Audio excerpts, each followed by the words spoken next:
Retomando a nossa conversa sobre o projeto 6.159, você vai verificar, se você for ler o projeto, que o artigo 93b prevê talvez aquilo que seja um dos pontos de mais polêmica entre pessoas com deficiência, estudiosos do assunto, que é a figura da cota contribuição, da qual nós já falávamos na nossa obra depois da Lei de Cotas de 2013. Artigo 93b.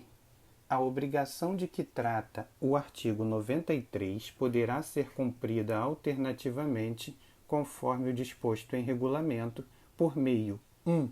Do recolhimento mensal ao Programa de Habilitação e Reabilitação Física e Profissional, Prevenção e Redução de Acidentes de Trabalho do Ministério da Economia, do valor equivalente a 2 salários mínimos por cargo não preenchido. Ou 2.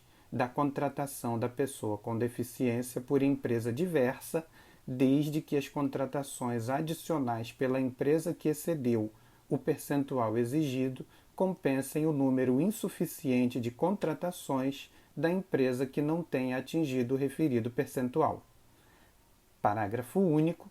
Na hipótese do inciso 2 do caput, as empresas observarão o limite de ocupação de vagas excedentes em relação à obrigatoriedade estabelecida no artigo 93 e informarão aos órgãos competentes os cargos destinados ao cumprimento da obrigação em cada empresa. O que é a figura da cota contribuição?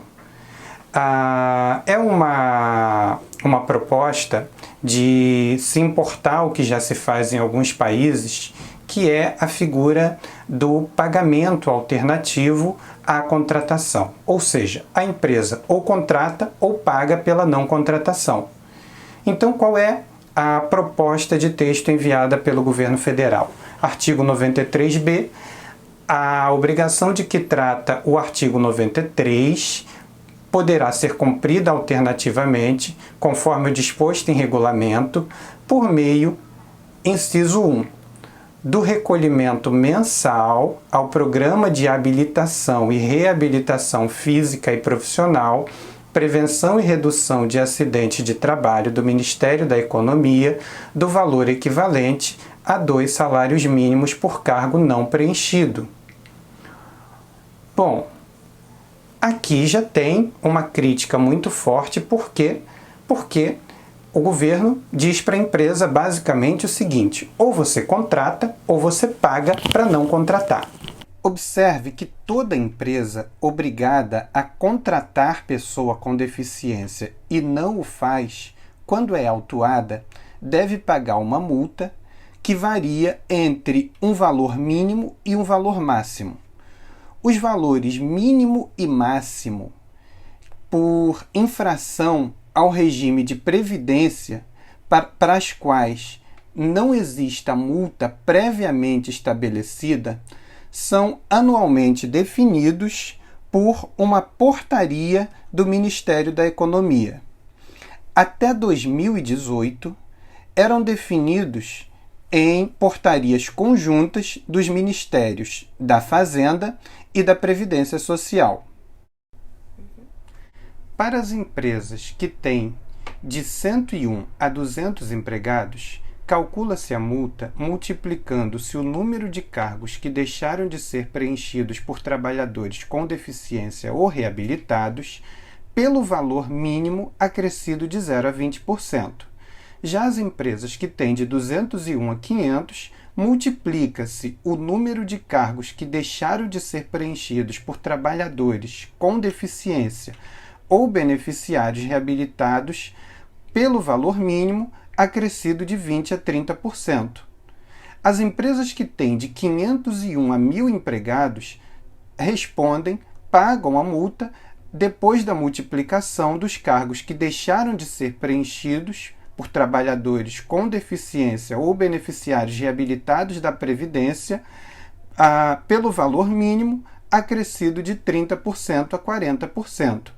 Finalmente, se a empresa tiver mais de 1.001 empregados, a multa é aplicada considerando a multiplicação do número de cargos que deixaram de ser preenchidos por trabalhadores com deficiência ou reabilitados da Previdência Social pelo valor mínimo acrescido de 40% a 50%. Vamos dizer que a empresa JB Balas Limitada tem 300 empregados. Está obrigada, portanto, a contratar 9 pessoas com deficiência ou reabilitadas. Mas ela só contratou 4 e, portanto, deixou de contratar 5. Seguindo a regra e com base nos valores da portaria número 9 de 2019 do Ministério da Economia, segue-se a seguinte fórmula: 5 vezes 2.411,28 mais 30% no máximo. Então, 5 vezes 2.411,28 centavos, nós teremos então R$ 12.056,40. Se acrescentarmos o máximo que a legislação permite a esta multa, ou seja, a este valor, nós teremos então um total de R$ 15.663,32. Agora, imagine que a empresa JB Chocolates Limitada tem 5.000 empregados. Por força de lei, ela estaria obrigada a contratar 250 empregados, 5% de 5.000. E ela deixou de contratar 200, só contratou 50. Multiplica-se 200 vezes 2.411,28 centavos. Qual será o resultado, então? R$ 482.256. Só que a multa prevista na portaria é quase a metade disso, ou seja, 242 mil, conforme você pode ver também na portaria 09. Ou seja, a portaria 09 diz o quê? O valor da multa pela infração a qualquer dispositivo do regime geral de previdência para a qual não haja penalidade expressamente cominada no artigo 283 do regime geral de previdência varia conforme a gravidade da infração de R$ 2.411,28 até R$ 241.126, para ser mais exato. Consequentemente, a multa, que seria de R$ 482 mil, ficará em apenas 241.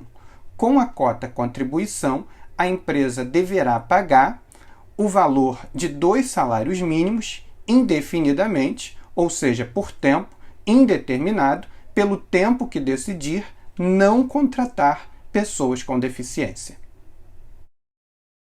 Ou seja, o que diz o governo? Que a não contratação passará a custar mais caro que a contratação. Resultado, a cota contribuição é a opção que o empregador tem ao não contratar. Ou seja, o governo procura tornar a não contratação mais cara que a contratação. E também, de alguma maneira, passa a não ter um limite. Por quê? Porque as multas previstas no artigo 133 têm um limite máximo para ser aplicada. Perceba, então, que a cota contribuição é algo que se tenta implantar no Brasil e é algo sobre o qual a gente já conversava na nossa obra depois da Lei de Cotas, no capítulo 4.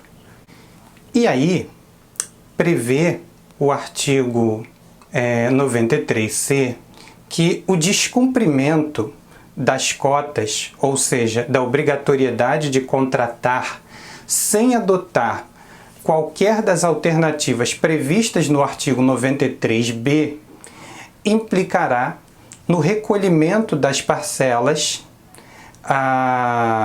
ou seja, todas aquelas parcelas do artigo 93b, limitado aos últimos 3 meses, bem como a multa prevista no artigo 133. Suponha que a empresa JB Chocolates tenha 400 empregados e que não ocorre nenhuma das situações previstas no artigo 93A. Nesse caso, essa empresa JB Chocolates está obrigada a contratar 3% de empregados com deficiência ou beneficiários reabilitados da Previdência Social, o que equivale a 12 empregados. Suponha que ela não tenha contratado nenhum empregado com deficiência ou reabilitado da Previdência Social. Nesse caso, então, ela pagará 2 salários por empregado com deficiência ou reabilitado que deixou de contratar. Arredondando o salário mínimo para R$ 1.000, pagará no máximo R$ 72.000, sendo R$ 24.000 por mês, já que a proposta do governo limita a incidência dos encargos aos últimos 3 meses. Pagará ainda a multa por ter deixado de contratar 12 empregados. 12 vezes R$ 2.411,28, acrescida de 20% a 30%. Essas propostas, elas são bastante polêmicas e, por uma razão, a Lei 8.213 deixaria de significar um sistema de cotas rígido para se transformar num sistema de cotas alternativo. Consequentemente, tem provocado inúmeras reações e a gente vai tentando explicar para você. A gente vai voltar a falar sobre esse assunto, ainda sobre as mudanças no artigo 93 da Lei 8.213, no próximo vídeo, e aí a gente vai conversar um pouco mais sobre a figura da terceirização. Eu te espero!